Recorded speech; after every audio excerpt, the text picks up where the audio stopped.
So, Alicia, thank you so much for doing this. This is from Modern Frequency, as you know. And Hi. okay, so tell me about about yourself and how you got into fashion. You said you're a punk rocker back in the day. Tell me about that first. Yeah, I would say I've been a punk rocker since I was like 15. That's so cool. Well, I actually got kicked out of school when I was like 14 or 15 for a t-shirt that I spray painted. Oh my God. And I guess that's kind of where it started. And then, it was dormant for years and I kind of forgot about it. But then when I think about it, I was, doing my own DIY fashion back then. Nice. Awesome. And you said you have music roots as well. Yeah, so back in college and before that, I've been going to shows since I was even too young to get into shows. And this band I was friends with said, you should write for this music website called Cool Girls, where all these girls from different cities write about their music scene.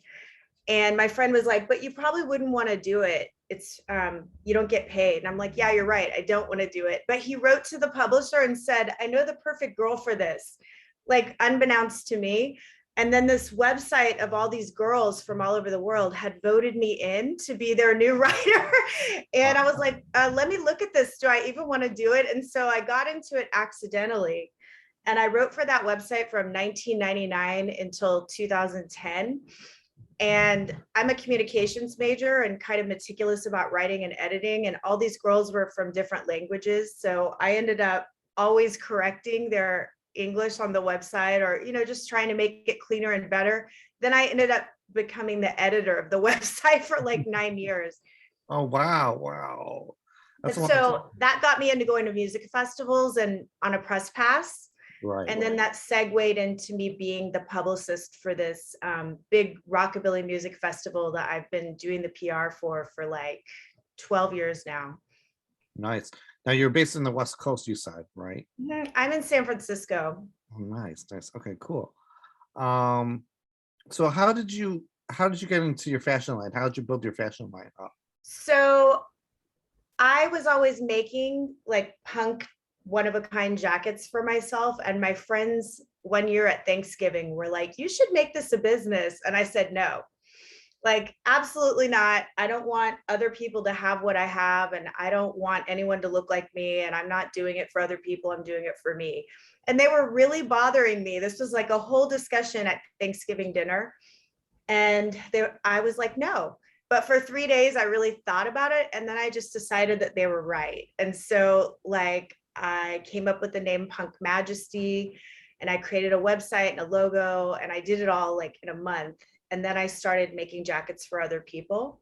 Hmm. And I did that for probably like 5 years. I ended up doing fashion shows.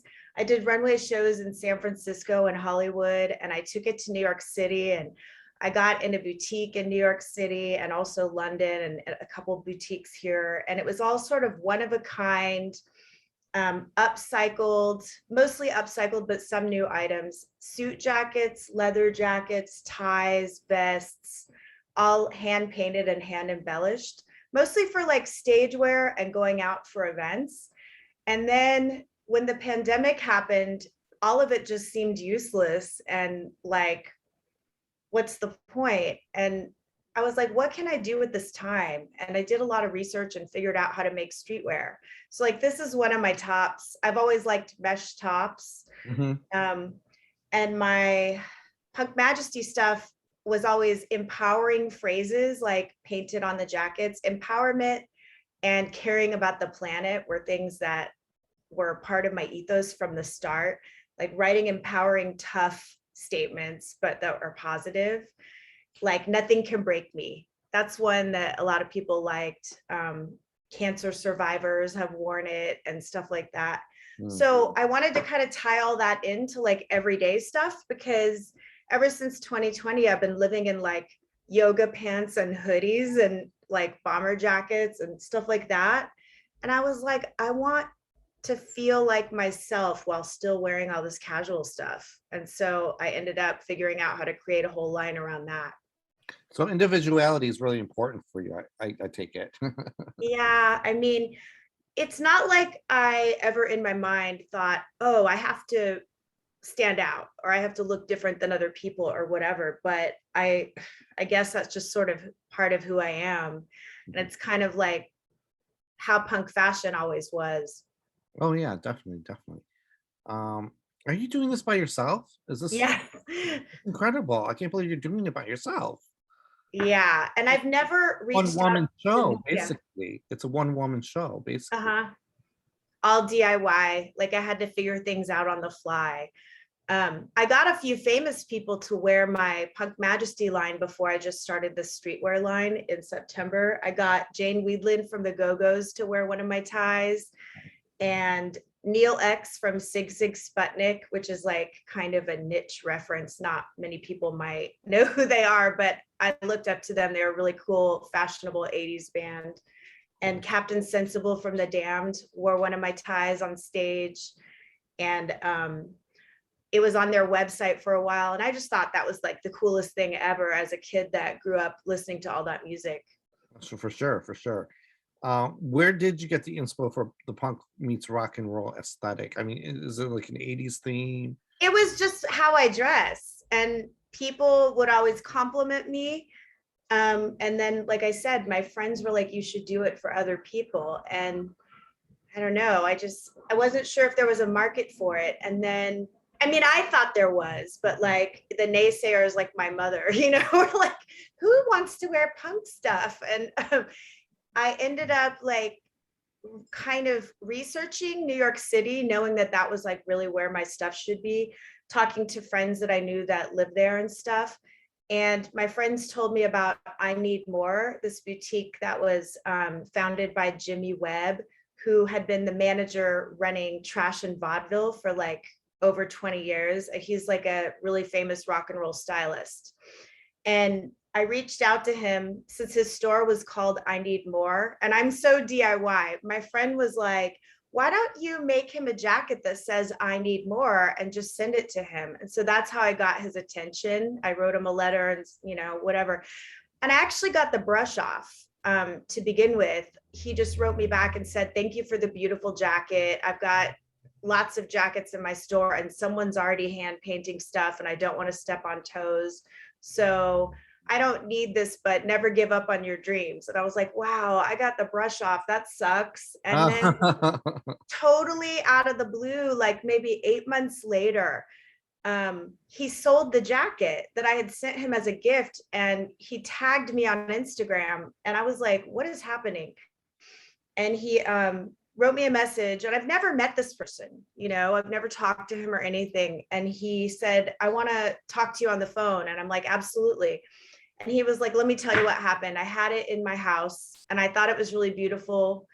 It was just hanging there and nobody could see it. And I decided to put it in the store and see what people thought. And he said that people kept gravitating toward that jacket and touching the jacket, and it didn't even have a price tag on it or anything. Wow. And somebody wanted to buy it. And it turns out it was this guy. I forget the name of the band. I want to say it was called like the Tyler. No, I don't want to say the wrong band name. It was some band that I'd never heard of. And the guy who bought the jacket is the son of a member of Aerosmith. Oh, no kidding. And so a rock star's son who's like in a current band bought the jacket, and Jimmy Webb just priced it what he thought, based on his years of managing stores, what he thought people would pay for it, and then gave the person the friends and family discount. And he said, I can tell people really love this, so I want to place an order and I'm going to pick the ones and this is how much we should charge. And I was like, okay. And so I was in his store and he told me I was the top selling independent designer there.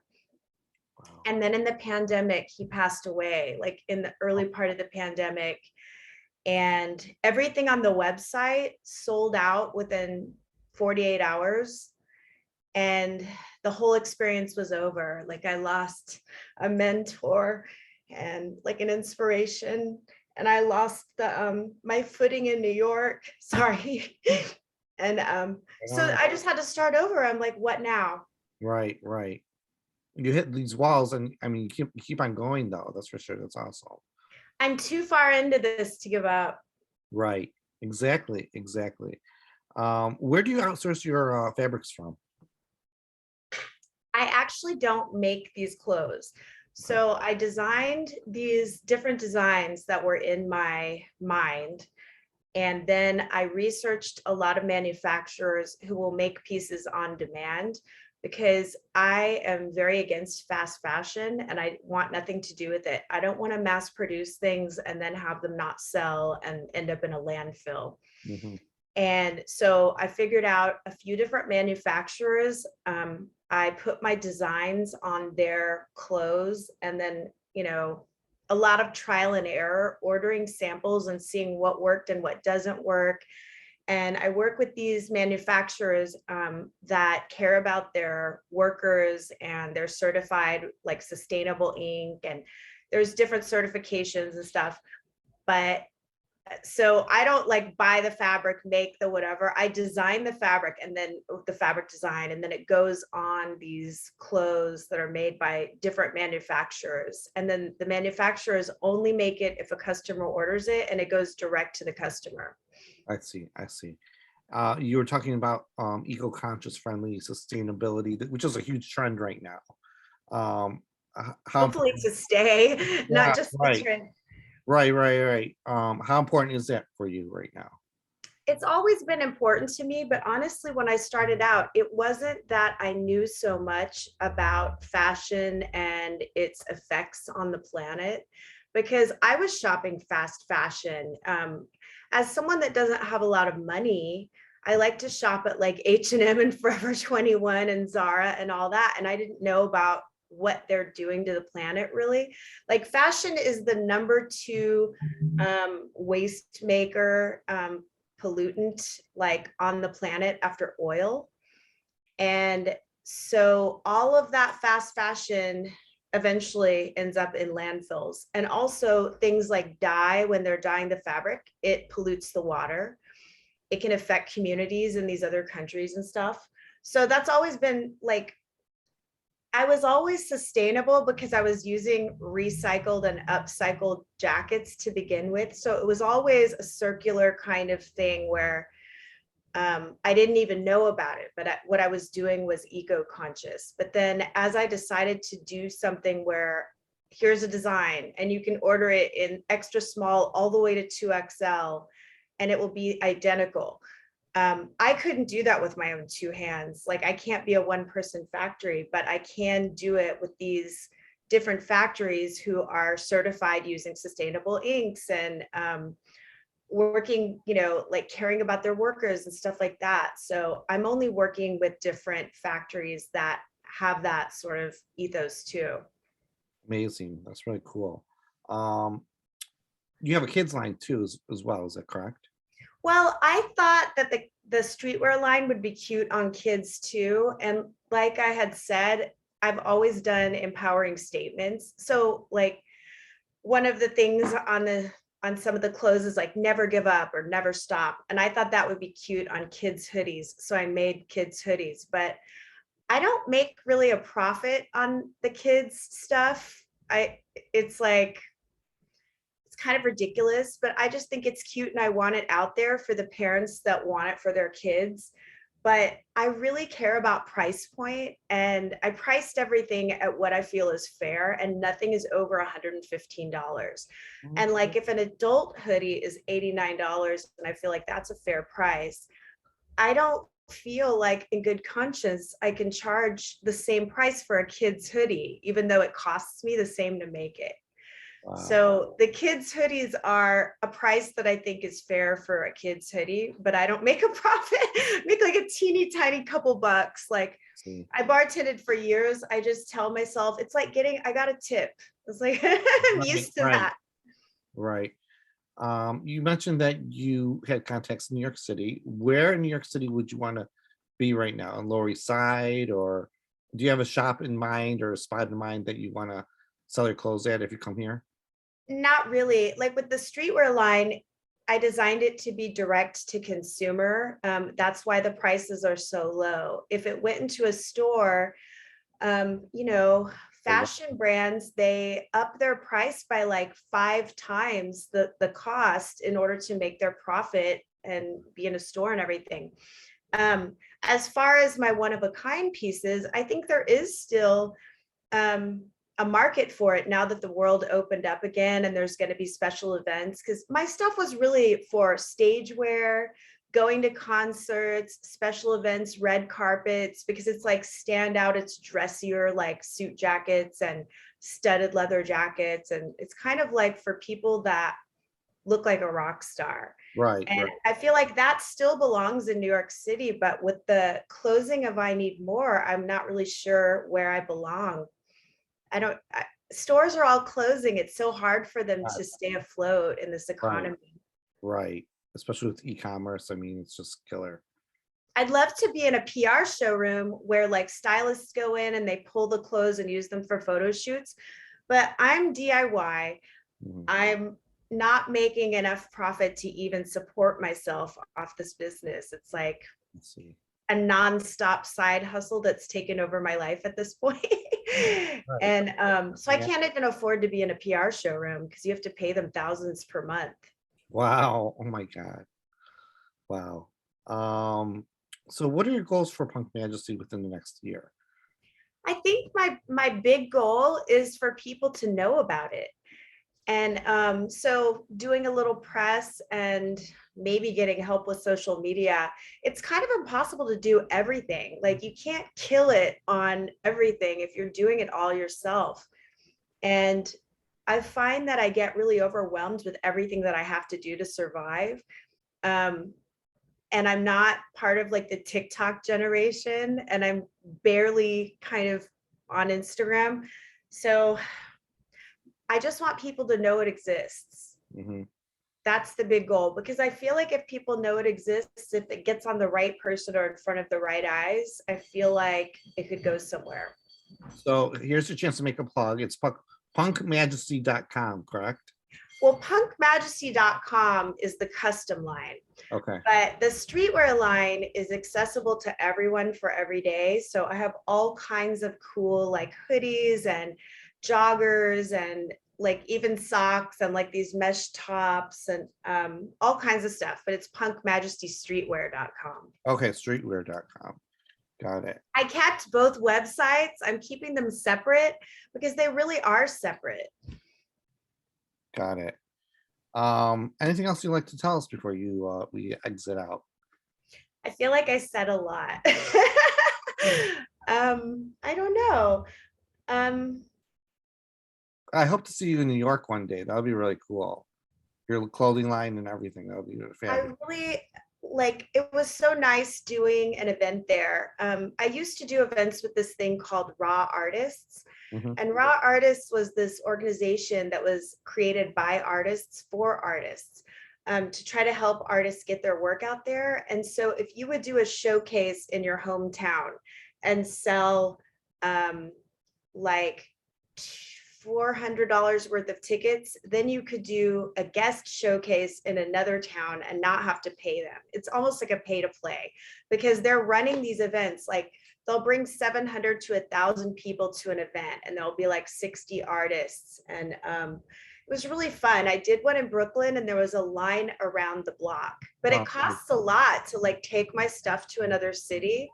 sure. I had to pay for a friend to come as my assistant because there was like, 4 giant suitcases to take the line. And I had to like book models that I've never met before through friends of friends on Instagram and have them wearing the clothes and everything. And it was so much fun. It's great meeting people. I'd Yeah. like to come back to New York, but it's like a lot of work and a lot of expense. And I'm not sure how I could show my stuff now that Raw Artists, it ended during the pandemic as well. So I lost a huge platform to show my work. There's the Artists and Fleas shop. I don't know if you've ever heard of it in Brooklyn. And I think it's in Williamsburg. And they have one in Chelsea Market too. And that's a great place to like sell your stuff. That's cool, but you still have to be there like all day, every day to sell your stuff. And for me, it was more about networking and being seen than even making sales. Okay. doing like public events where you get to meet your public and maybe do a runway show or a party. Those are the best. I Mhm. did a party at the Bowery Electric for happy hour, Cool. and I had a professional photographer, and I just went into the bar at happy hour and asked everybody that was in there drinking if they would come back and look at my clothes and let me take a picture of them wearing it. And I didn't realize until I did this that people get interested when they're kind of part of it. So when they were helping me out by trying it on and letting me take pictures of them, they were kind of into it. And then I actually made accidental sales because people were like, "Oh, this is so cool. I want it." And so that's the kind of events I like to do, but I don't want it to be like straight selling like I'm in a booth.